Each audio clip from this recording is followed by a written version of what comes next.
예, 반갑습니다.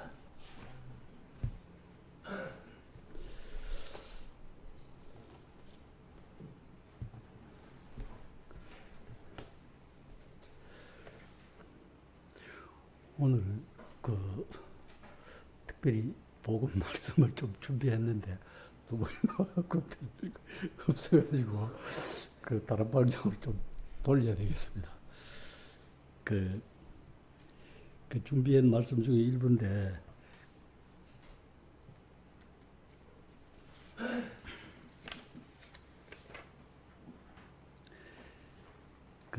제가 평상시에 이제 우리 기도 시간에 수요일 기도 시간에 자주 불렀던 찬송이 제 집 맡은 우리 좋은 친구인지 하는 게 있습니다.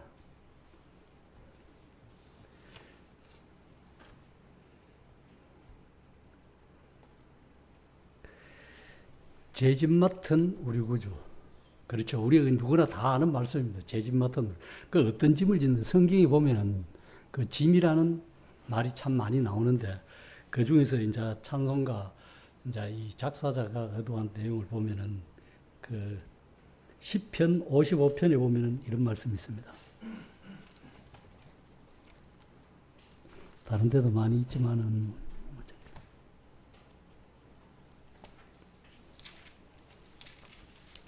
시편 55편 22절에 보면은 이런 말씀이 있습니다. 네 짐을 여호와께 맡기라. 그가 너를 붙드시고 의인의 요동함을 영원히 허락하지 아니한다. 그리고 68편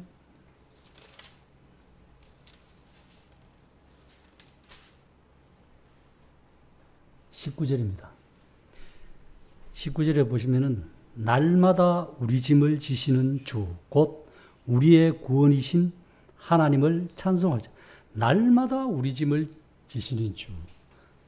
참, 하나님께서 우리는 참 근심 걱정보다 짐을 짊어지고 끙끙할 때가 그게 인생사죠.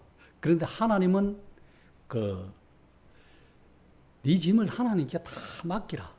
맡길 뿐만 아니라 날마다 네가 무거운 걱정이나 근심 이런 짐들을 다 진다는데 그게 그렇게 안 되는 게 우리의 살아온 방식 때문에 그렇지 않겠느냐 이런 생각이 듭니다. 왜냐하면 이스라엘 백성들도 직접적으로 하나님의 말씀을 듣고 또 모세를 통해 듣고 선지자를 통해 직접 듣지만 들은 사람들도 이 구약을 읽어보면 짐 맡기는 게 쉽지는 않은 것 같아요. 대면에 보면서도 참 원망하고 특별히 우리가 좀 그거 하는 거는 정말로 이스라엘 백성들이 유월절 양을 잡고 애굽에서 나올 때 온갖 잡족이 다 나왔잖아요. 나와서 이제 나오는데 좌우지간 그 집에 있었을 때 뭐 어린아이나 노년아 뭐 있든 없든 막 그런데 우리가 알기로는 장정만 거의 200만이라고 그러잖아요. 그러면 어린아이하고 노년하고 이런 분들이 보통 뭐 얼마나 나오니 뭐 잡으면 내 식구를 잡았을 때는 거의 뭐 한 350, 400만 가까이 좌우전 그래 되는데 이런 사람들이 하루아침에 우리가 뭐 식계나 이런 다른 영화를 봐서 알지만은 뭐 수레에 싣고 이래 오고 이래 하는데 성경에는 그 수레란 말이 없거든요. 그러나 거기서 보면은 하나님께서 우리 이스라엘 백성들을 위하는 것뿐만 아니라 우리를 위해서도 그림자잖아요. 이 모든 것이 구약에 있는 모든 것이 그림자로서 실체가 되신 예수 그리스도를 가리키기 위해서 모든 것이 구약에는 이루어진 것인데 실제 그림자로서 우리에게 해주는 것을 볼 때 애굽에서 450년 동안 430년이죠. 그 400년 넘게 종살이 하다가 나올 때 그러면 그게 그냥 완전히 건강한 사람들만 나왔겠느냐. 걸어서 도보로 나오는 그 일이 쉽지 않거든. 그런데 영화에 같은 보면 이제 수레를 싣고 뭐 이래 병자들은 아픈 사람 오는데 성경에 보면 그런 표현이 없어요. 성경에는 보면은 삐뚤삐뚤한 사람이라고 돼가 있는데 표현이 약한 자. 그 전에 성경에 보면은 약한 자라고 그래요. 그럼 약한 자라는 것은 병든 자라는 거지. 그런데 그런 사람들까지 하나님께서 이렇게 애굽시킬 때 자부장 건강한 사람이 갈 수 있는 그 길을 병자들도 주님께서 어쨌든 하나님의 은혜로 아무 거석 없이 나왔다는 거죠. 그것을 시편에 그 부분을 또 표현해 주고 있습니다. 시편 105편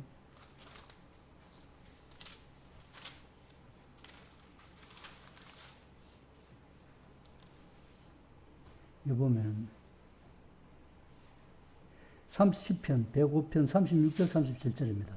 또 여호와께서 그들의 기력이 시작인 그 땅의 모든 장사를 치셨다. 37절입니다. 마침내 그들을 인도하여 은금을 가지고 나오게 하시니 그의 지파 중에 비틀거리는 자가 하나도 없었다.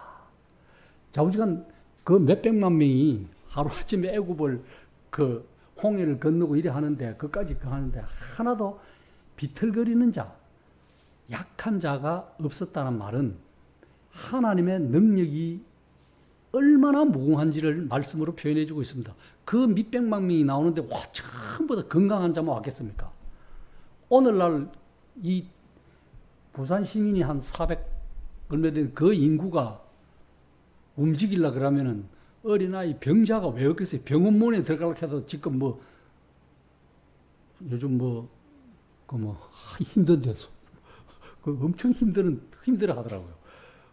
그래가지고 그런 걸 이런 걸 볼 때 현대적으로도 볼 때도 병자들이 뭐 심장병 있는 자나 중풍인 자나 뭐 어떤 사람 몇십 년 살면서 애굽에서 종사를 했는데 뭐 건강한 사람이 누가 있겠습니까? 다 아예 그런 사람들을 하나님께서 다 이렇게 가나안으로 인도할 때는 그럼 그런 사람들을 다 처지해야 되잖아요. 병자들은 다 가다가 노상에서 죽어야 되고 어쨌든 치료할 그런 의학도 없었을 경우. 그런데 이 성경 표현대로 빌리자면은 그 지파 중에 12지파 중에 하나도 비틀거리는 사람이 없었다는 말은 약한 자, 병든 자가 일단 병이 있어도 하나님께서 능력으로 그걸 치유하셔가지고 건강하게 좌우지간 이 광야 홍해를 건너게 했다는 거죠. 그걸 보면. 그 홍해에서 이제 불신과 그거 때문에 거기서 나온 사람들은 일단은 광야에서 태어난 외에는 싸그리 다 이래 하나님께 정리하시고 우리가 잘 아시다시피 모세도 하나님을 대면했지만은 딱 하나님의 말씀을 말씀대로 안 하고 하나님께 백성들을 통해서 영광 돌리지 못했고 자기 자신도 영광을 못 돌리잖아요. 딱 하나 머리만 물어서 말만 하면 되는데 그 백성들로 인해서 원망과 불신으로 인해서 바위를 말만 하면 되는 니는 말만 하면 나오는데 샘이 터지는데 지팡이로 두들잖아요. 물론 그게 다른 영적인 의미도 있습니다만 일단은 모세 자신이 하나님의 영광을 드러내지 못한 거고 하나님의 말씀을 일단 말로 하라고 하면 못한 거고 백성들도 또한 그에 등달아서 하나님의 영광을 드러내지 못한 거고 결국은 그것 때문에 모세가 원망할 만도 하지만은 안 하고 묵묵히 하나님의 말씀에 순종하잖아요. 순종이 돼. 왜? 너는 비스가산 꼭대기에 가서 저 가나안을 보면서 거기서 죽어라. 물론 그게 영적으로 뭐 우리 그리스도인들이 어찌 되는데 이런 것은 아니지만은 일단 하나님의 말씀에 순종해서 영광을 돌리는 것이 얼마나 중요한 게인가. 하나님은 우리를 쉽게 말하면 구원받은 선택하고 구원받은 성도들을 통해서 뭘 받기를 원하느냐. 성경 곳곳에 보면 영광 받으시기를 원한다는 거죠. 그러니까 사람이 우리가 아무리 복음을 전하고 하나님의 일을 해도 사람의 영광이 아니라 그 영광을 하나님께 돌리라는 거예요. 하나님이 받는 것이 마땅한데도 우리는 내가 좀 잘하면 그런 어쩌란 그런 게 있다는 것입니다. 어쨌든 우리의 삶 속에서 죄짐 맡은 우리 구주인데 죄짐뿐만 아니라 우리의 삶의 모든 짐들 다 맡기라는 거예요. 신약에 와서도 그렇습니다. 갈라디아서 6장에도 보면 1절에도 보면 성도가 서로 짐을 지고 기도하라 그래요.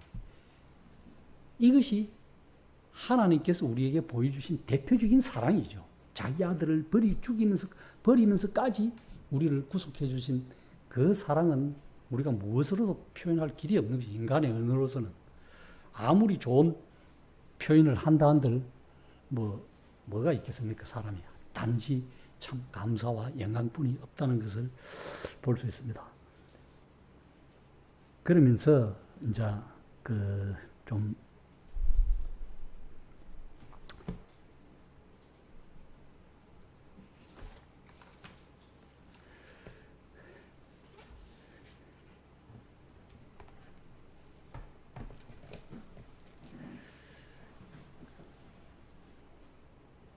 제가 이제 우리가 성경을 가만히 이제 말씀을 비교해 보면은 예수님과 사탄 마귀 말은 하는데 이 어느 만큼 비슷비슷한가를 성경을 통해서 좀 같이 찾아보겠습니다. 성경에서는 이 말씀을 쭉 읽어보면 사탄은 하나님 다음으로 이 세상에서 가장 높은 권세를 차지하고 있다고 성경은 말씀해 주고 있어요. 사탄이 어떻게 보면은 예수 그리스도와 거의 비슷하게 이래 이야기를 하기 때문에 사람들이 우리가 이래 성도들도 보면 잘 분간 못하면은 이게 사탄이 우리에게 회방하는 것인가 하나님께서 우리에게 주신 일인가 참 분간하기 힘들 때가 있습니다. 종종.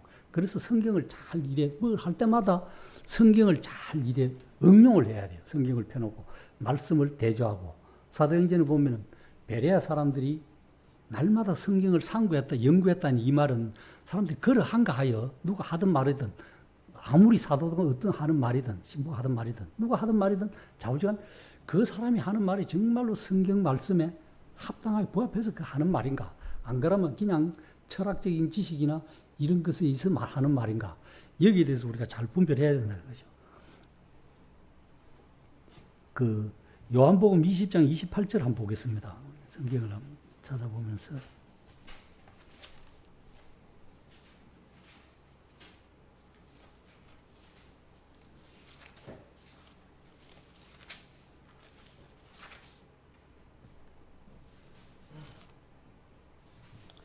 이 도마가 우리가 잘 아시는 말씀대로 도마가 대답하여 이르되 나의 주님이시요 나의 하나님이시요 나의 주님이라고 고백을 합니다. 이는 우리가 잘 알다시피 도마가 이렇게 고백한 내용은 예수님이 부활하고 죽으시다가 제자들 앞에 나타나니까 아무도 그거 안 믿는 거죠. 그 자리에 다 있을 때 믿었는데 도마만 유일하게 그 자리에 없었던 무슨 일로 없었던 건 모르지만 없었갖고 도마 있을 때 다시 주님이 나타나시갖고 그러잖아요. 네가 내 손과 발과 옆구리에 다 만져보고 해라. 그러고 믿음 없는 자가 되지 말고 믿는 자가 되라는 거죠.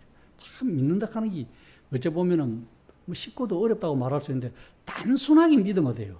그런데 이걸 여러 가지 생각을 하니까 우리의 생각을 자꾸 집어넣으니까 어렵다는 거죠. 단순하게 순수하게 글자 그대로 믿으면 되는데 그것이 안 되는 것 같습니다. 예수 그리스도는 나의 주님, 나의 하나님이라고 고백하는 것이 맞다는 거죠. 그러면 사탄은 뭐라고 표현되어 있냐? 성경에 보면은 우리가 아시다시피 고린도후서 4장 4절에 보면은 사탄은 어떻게 표현되어 있습니까? 이 세상에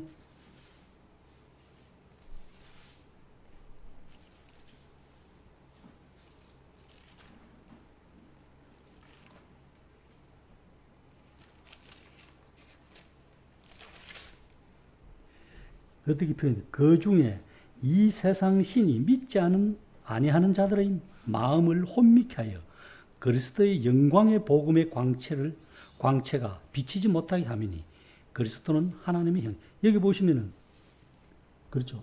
이 세상 신이라고 표현되어 있습니다. 다른 데는 공중의 건세 잡은 자라고 표현되어 있죠. 그 어느 만큼 사탄이 하나님과 참 비교될 수 있는가를 말씀해 주고 있는 것 같습니다. 그 다음에 예수님은 우리가 마태복음 그 4장에 보면 예수님이 시험 받을 때 성경 말씀을 응용합니다. 기록되었을 때 이렇게 하면서 구약 성경 말씀을 인용하는데 사탄도 똑같이 인용해요. 똑같이 인용을 합니다. 그것이 시편 91편 11절을 일부를 인용합니다.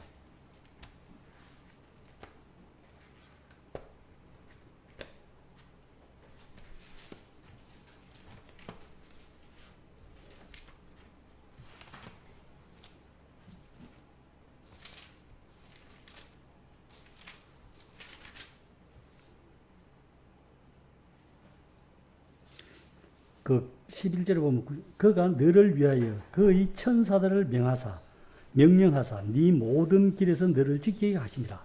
이 말씀을 사탄도 일부러 인용을 해요. 그 사탄이 얼마나 참 교묘한지를 우리가 잘 아는 건 모릅니다. 그런데 예수님은 또 어떻게 표현되어 있냐면은 계시록 5장 5절에 보면은 예수님을 유대 지파의 사자라고 표현해 주고 있습니다.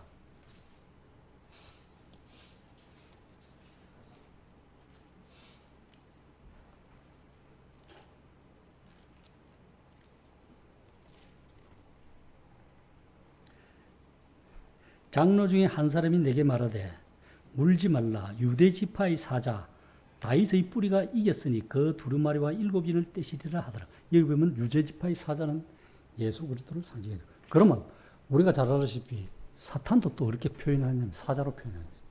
사자로 표현해요. 그것이 베드로전서 5장 8절에 보면은 우는 사자와 같이 두루 삼킬 자를 찾고 있다. 이렇게 표현해 주고 있습니다.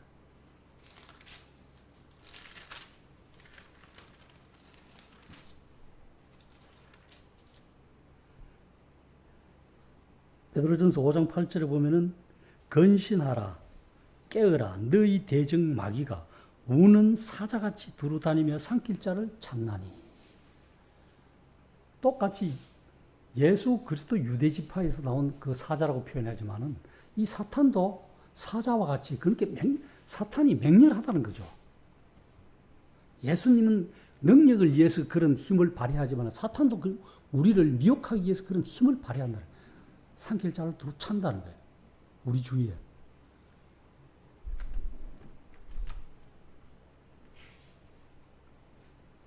그것도 예수님은 우리에게 이 땅에 오셔서 보혈로 평강의 왕이라고 불립니다. 우리가 잘 알다시피 이사야 9장 6절에 보면 기묘자라 묘자라 묘사라 하면서 그렇게 표현해 주고 있습니다.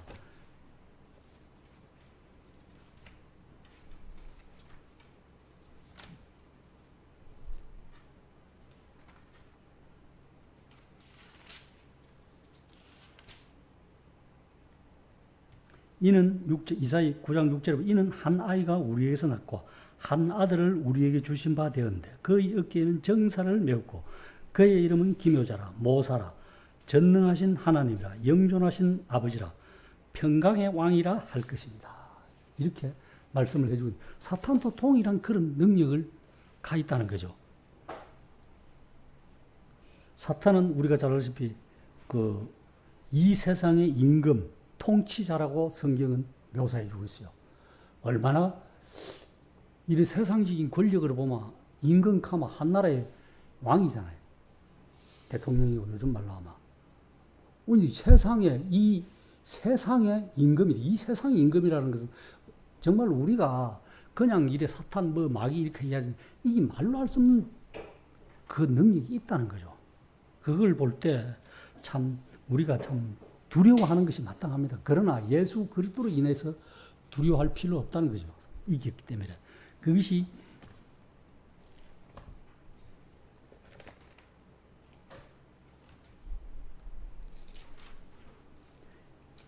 이 세상 임금이라는 말이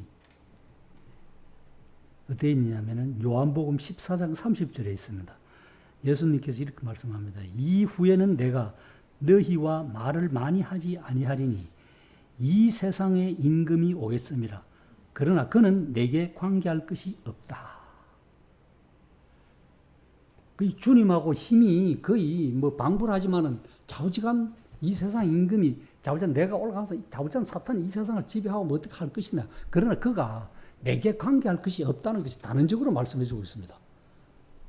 우리도 이 말씀대로 사탄아 물러가라 하면서 귀신 쫓아내든 어쨌든 우리는 여럿이 뭉쳐가지고 힘이 약하니까 뭉쳐가지고 그렇게 하지만은 정말로 여기 말씀대로 이 세상 임금이 오겠으나 주님의 일에 자기 일에 하나님의 일에 관계할 것이 없다는 거죠.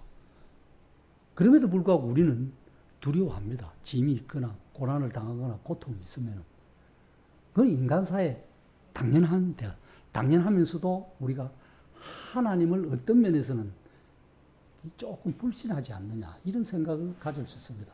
불신 안 한다 그러지만은 참 완전히 그거 하면 두려움이 없어야 되고 용감해야 되고 당당해야 되는데 그렇지 못하잖아요. 어떤 말로 인간 말로 쫄리고 어려움 있고 이래 되면 그것이 아마 우리 인간이 참 연약한 모습이 아닌가 이런 생각을 해보게 됩니다.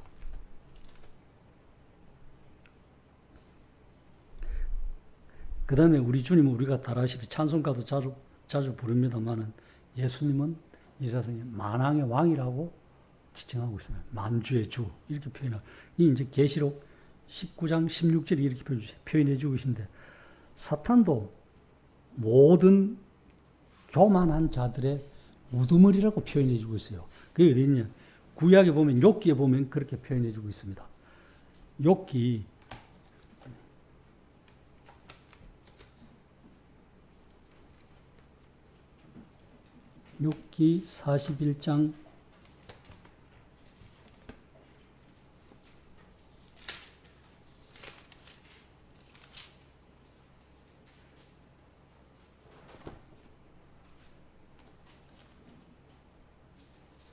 41장 34절입니다.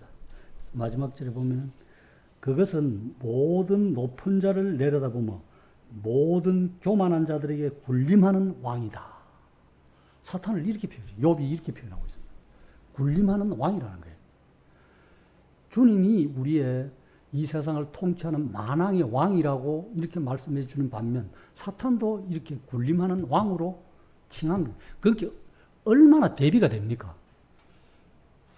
사탄의 힘을 무시할 수 없다는 거죠. 언젠가는 이 땅에 절대 권력을 가진 자가 저 예루살렘 성전에 앉아서 우리의 이 세상이 안전하다, 평안하다 주지만은 그 이후에는 전무후무한 환란이 닥치는데 그걸 보고 보통 교리적으로 7년 대환란이라고 하는데 전 3년 반은 이 땅에 오시냐 이제 혼마귀가 앉아서 세상 사람들에게 평안을 주는 거죠. 평강을 보장하는데 이 3년 반이라는 거죠. 다니엘서나 이런 데 보면 1260일 계시록에도 마찬가지고 그럼 후 3년 반은 이거는 뭐 그때는 감당 못하는 거죠. 근데 이것을 이제 오늘날 7년 대환란을 성도들이 겪느냐 안 겪느냐 이게 지금 논쟁거리거든요.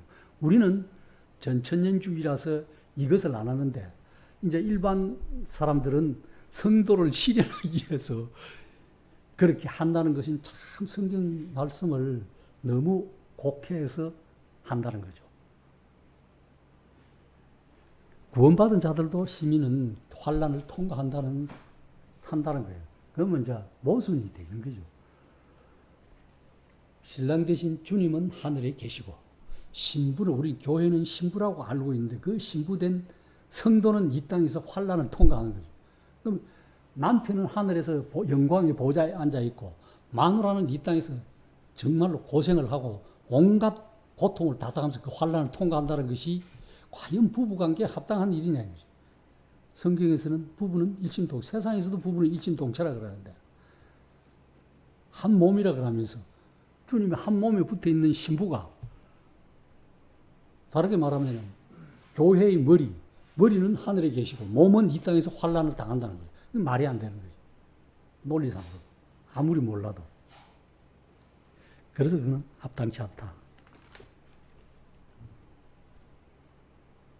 그리고 예수님은 우리가 잘 아시다시피 복음 전할 때도 말 세상의 빛이다. 빛과 소금. 세상의 빛이다. 그게 요한복음 8장 12절 이하 9장 5절에 빛이다. 이렇게 표현. 사탄도 그렇잖아요. 사탄도 그렇게 표현해 주고 있습니다. 우리가 잘 아는 광명의 천사 고린도후서 11장에 보면은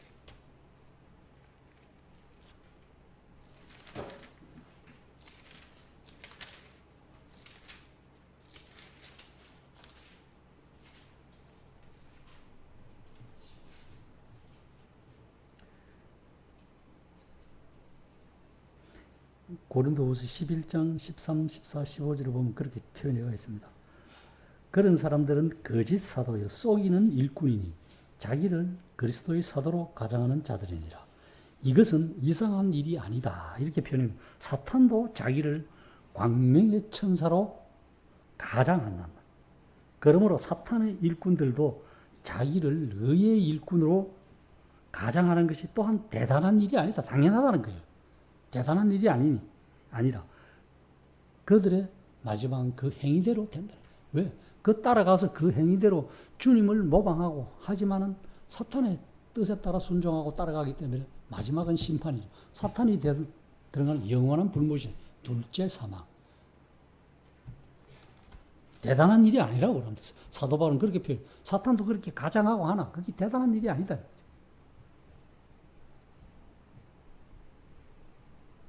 그리고 또한 우리가 잘 아시다시피 방금 조금 전에도 말씀했습니다. 예수님은 신부인 교회를 거룩한 그 계시록에 보면 거룩한 성 새 예루살렘으로 표현해 주고 있습니다. 계시록 21장 이하 22장까지. 사탄도 계시록 17장 18절에 보면은요. 큰 성 바벨론이라고 표현되어 있어요. 창세기 11장에 우리가 바벨탑이잖아요. 이 백성들이 탑을서 하늘까지 닿자. 그래갖고 하나님께서 언어를 혼잡해가지고 모든 족속으로 나뉘잖아요. 하나님이 징계죠. 이 사탄도 이런 큰, 한마디로 세상을 바벨이라고 그러잖아요. 어떤 면에서 일반적으로. 참, 그만큼 사탄도 굉장하다는 거죠. 그러면 우리는 어떻게 해야 되느냐? 예수 그리스도의 가장 완벽한 모방자인 사탄. 조금 전에 읽어드린 고린도후서 11장 13절에서 15절까지.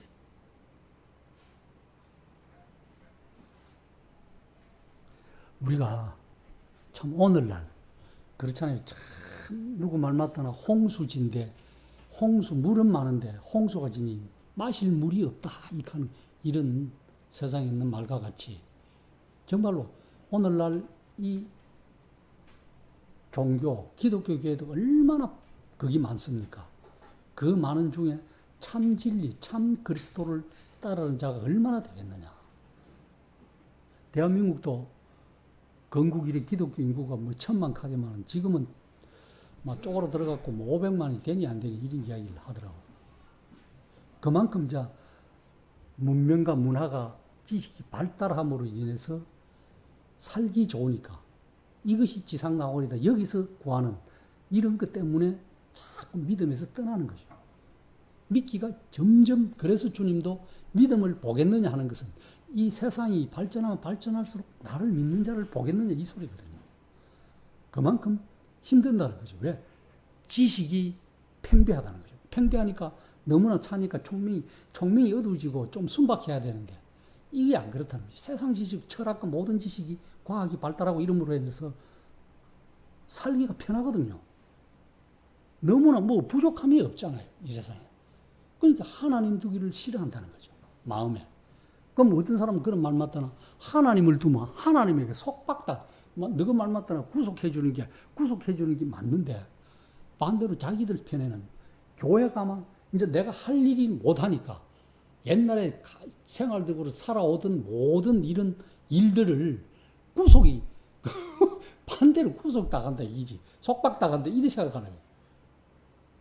실제 일요일마다 뭐 어디 예를 들면 그 전에 뭐 하는 사람이 뭐 요즘 뭐 파크 골프이네 뭐 골프 막 놀러 직장 생활 하다가 금요일 토요일 가잖아요. 그럼 교회 와야 되는데 못 가는 거죠. 뭐 이렇게 다른 일을 하고 뭐 이래 해야 되는데 일요일날 만나고 다 해야 되는데 못 하잖아요.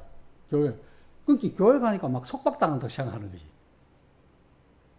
예수님 피로 영원한 생명의 구속 속량을 받는 이게 중요한 거지. 내 살아가는데 세상 살아가는데 못하는 이 일 이걸 속박이래. 그 교회 오기를 싫어한다는 거죠. 그거는 하나님 두기를 성경에 있는 말씀같이 시편에 있는 두 분이나 나오는 말씀 어리석은 자가 되는 거죠. 하나님 마음을 두기를 싫어한다는 거죠. 참 그런 걸 보면서 오늘날을 살아가는 사람들에게 정말로 참 예수 그리스도 교회는 엄청 많지만은 참 교회를 정말로 잘못 따라 들어가면 불구덩이에 따라서 나도 모르게 그게 바른 길인 것 같지만은 그게 사망의 길이 될 수 있다는 거죠. 그 성경을 우리가 잘 묵상해야 돼. 그 제가 참 그 어떤 여성분한테 손님 중에 기도를 손님을 대하는데 제 이름을 보디만은 이름이 좋네. 제 이름 보고 좋다 하는 사람 나 평생에 처음 들어봤는데 그 영자가 동그라미가 4개라 이렇게 싸면서 자기 교회 목사님도 동그라미가 4개인데 참 이름이 아름답고 듣기가 좋습니까? 그래서 제가 참 이름이 억새잖아요. 가니까 이 동그라미가 4개 되는 억새인가 아닙니까? 근데 제 이름 가지고 그래 하는 사람을 내가 처음 봤거든요. 이름이 좋다 하는 사람 전부 다 억새자 가지고 발음이 억새다 가지고 이 순하다 안 그러거든요. 그런데 그분이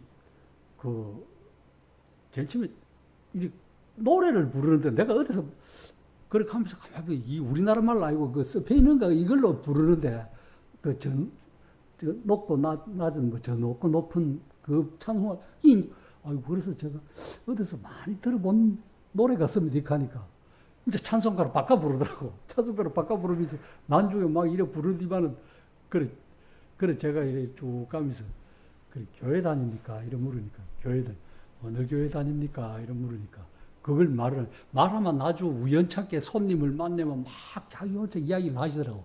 그래 되면은 나중에 내가 욕을 들으면 아니 제가 왜 예수님 믿는 사람을 욕을 합니까? 이러니까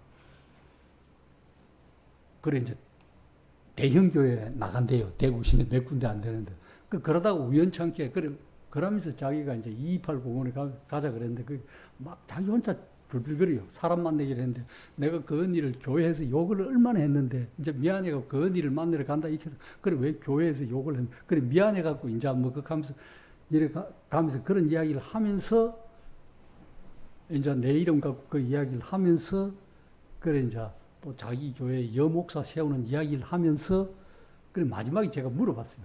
그러니까 자기가 그거 시간을 또 착각했다 하면서 저 이마트까지 가자요. 한참 그러면서 가는데 그분이 그래 이제 자기 이름도 결국은 가르쳐 주더라고요. 내가 어떤 말을 하니까 뭐 집사님, 장로님 막 이렇게 쌓다가 어떤 말을 하니까 그래 목사에 대해서 이야기하기를 그러면은 내가 물었어요. 교회 다니신 지금 몇 년 다니시냐? 20년 다녔는데 그래 그러면 가족들 다 나가시냐? 나가는데 자기 딸은 한 10년 쉬었다가 지금 이제 나간대요. 그러면 시댁 식구와 친정 식구가 90 몇 프로는 다 이래 이제 교회 나간다는 게. 그러면서 그분이 이제 내가 물었어요. 그래 여목사가 뭐 친구가 홍모시고 뭐 이름도 막 다 되더라고. 그런데 뭐 이래 이야기를 하길래 그래 제가 딱 하나 물었습니다. 그래서 그것이 다 목사도 좋고 다 좋은데 그 성경에 그것이 진리에 합당합니까? 안 합니까? 생각하시기에. 그래 물으니까 자기는 합당 안 하대요.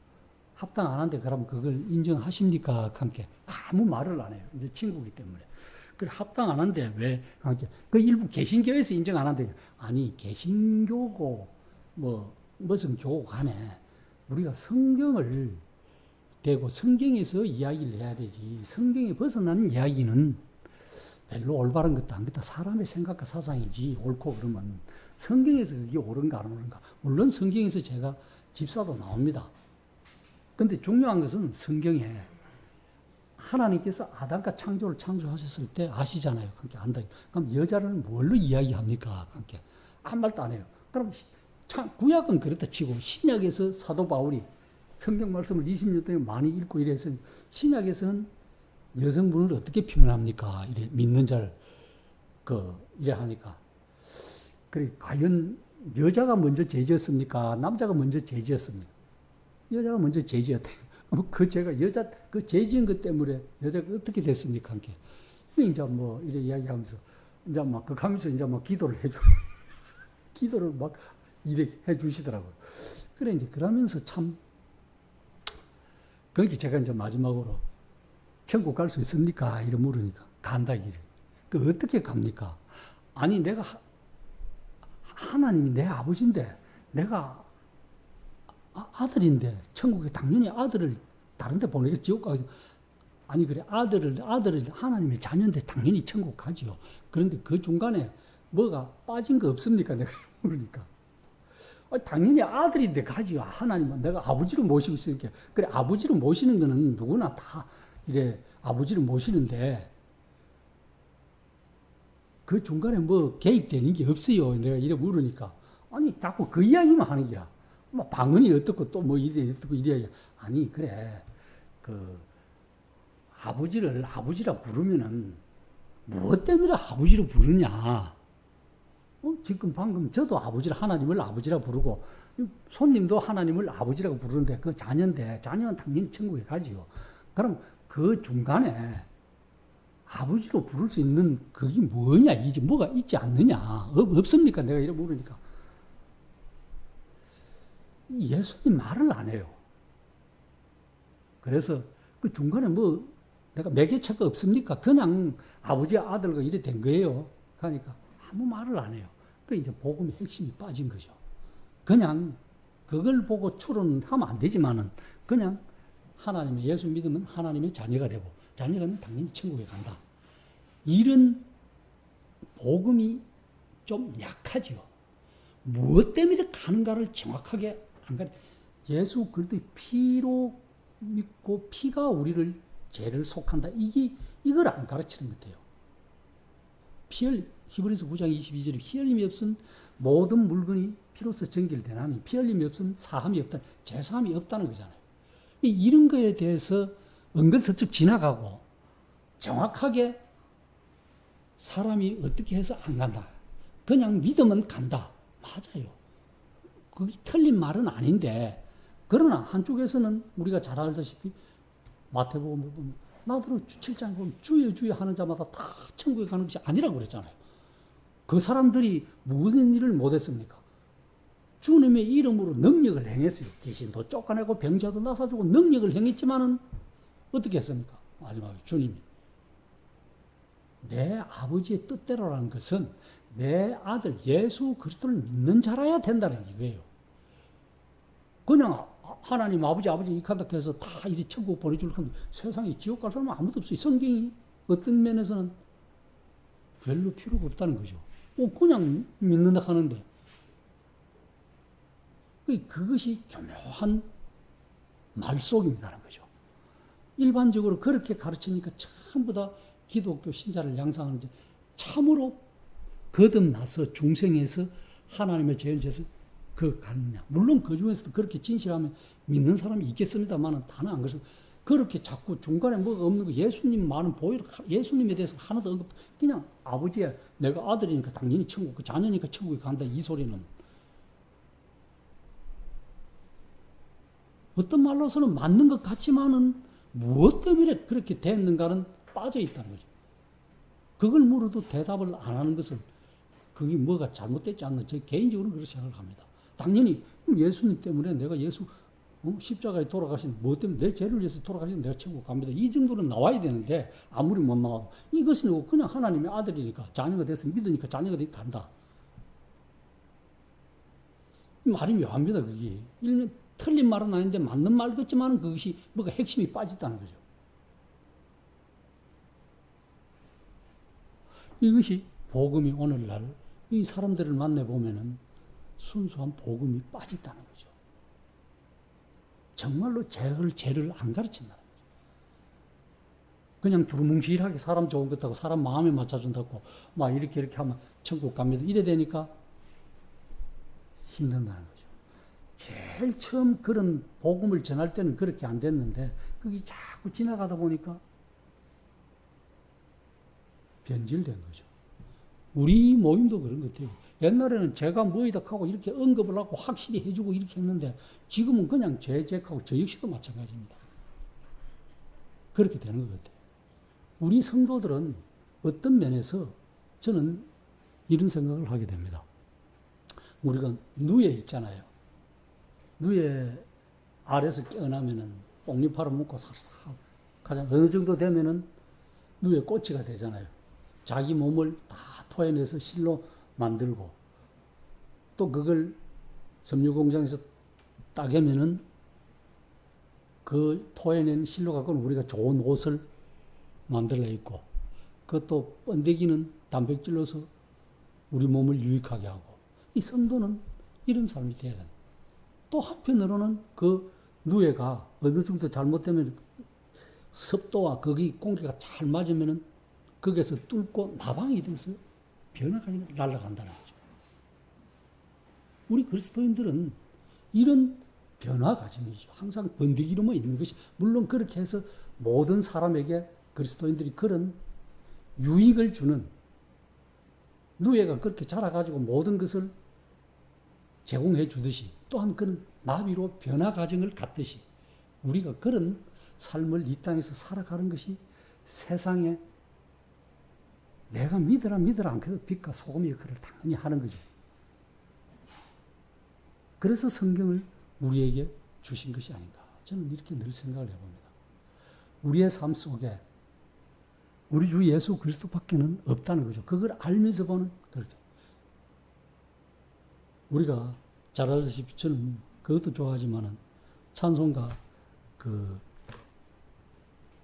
252장에 보면은 이 다른 물론 찬송가도 다 이 잘 표현되어 놨습니다만은 정말로 이 찬송가 가사를 작사한 분들이 정말로 잘 표현해 놨어요. 보면은 나의 죄를 씻기는 예수의 피밖에 없네. 다시 정케하기도 예수의 피밖에 없네. 나를 정케하기는 예수의 피밖에 없네. 사죄하는 증거도 예수의 피밖에 없네. 나의 죄 속하기는 예수의 피밖에 없네. 나는 공로 없으니 예수의 피밖에 없네. 평안함과 소망은 예수의 피밖에 없네. 나의 의는 이것뿐 예수의 피밖에 없네. 영원토록 내 할 말 예수의 피밖에 없네. 나의 찬미 제목은 예수의 피밖에 없네. 예수의 흘린 피 날 희게 하오니 귀하가 귀하다. 예수의 피밖에 없네. 이 보면 우리가 잘 아는 복음을 들었던 성경 구절 말씀들이 많이 떠오르지 않습니까?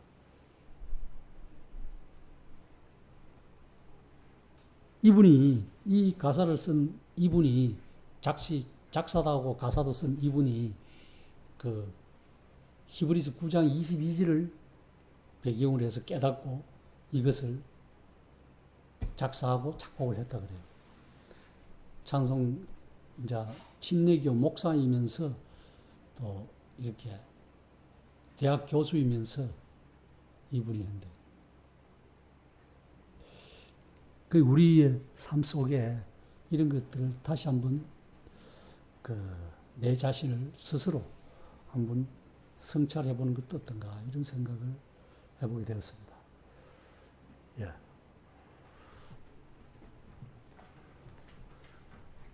잠깐 기도하고 마치겠습니다.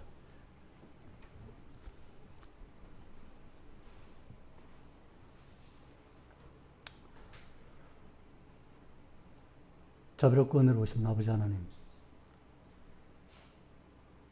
우리가 우리 주 예수 그리스도를 알기 전에는 세상에서 방황하고 참 어리석은 자였으나 하나님을 알지도 못했지만은 참 믿음의 선배들을 통해서 아버지 하나님의 그 사랑과 예수 그리스도 십자가의 보혈의 은혜의 복음을 듣고 깨달아 우리 주 예수 그리스도를 주와 왕으로 삼으면서 아버지를 하나님 나의 아버지로 모시고 살아가는 우리 성도들이 되게 해주심에 참으로 감사를 드리옵나이다. 참 세상 끝날까지 우리의 믿음이 참 약해지지 아니하고 믿음의 반석에 굳게 서서 위로부터 오는 신령한 영적인 복들을 누리며 이 나그네 된 삶을 살아갈 수 있도록 아버지 하나님, 우리 중로교회를 축복해 주시고 은혜를 베풀어 주시옵기를 원합니다. 또한 저희들에게 참 순간순간 우리 종로교회에 맡겨주신 심령들을 주님 기억해 주시고 무엇보다도 아버지 하나님, 그분들의 심령이 들은 바 말씀이 참 성령께서 깨닫게 해주시고 사람의 사상이나 생각이 아니라 사탄의 세상의 꼬임이 아니라 꾀임이 아니라 그 미혹에 넘어가지 않도록 아버지 하나님 은총을 베풀어 주시옵기를 원합니다. 특별히 아버지 하나님 김경한 씨나 최의수님이나 단 우리 다둥이 자녀들 그 외에도 저희들이 알게 모르게 기도하는 심령들의 이름, 그 심령들이 참으로 주님의 말씀이 잘 박힌 목과 같이 그 심령에 박혀서 참으로 우리 주님은 자기는 죽고 오직 우리 주 예수 그리스도만이 우리 심령에 산다는 그런 은혜를 누릴 수 있도록 아버지 하나님 죄를 깨닫고 회개해서 하나님의 자녀가 되는 그런 은혜를 입을 수 있도록 아버지 하나님 불쌍히 여겨주시고 도와주시옵기를 원합니다.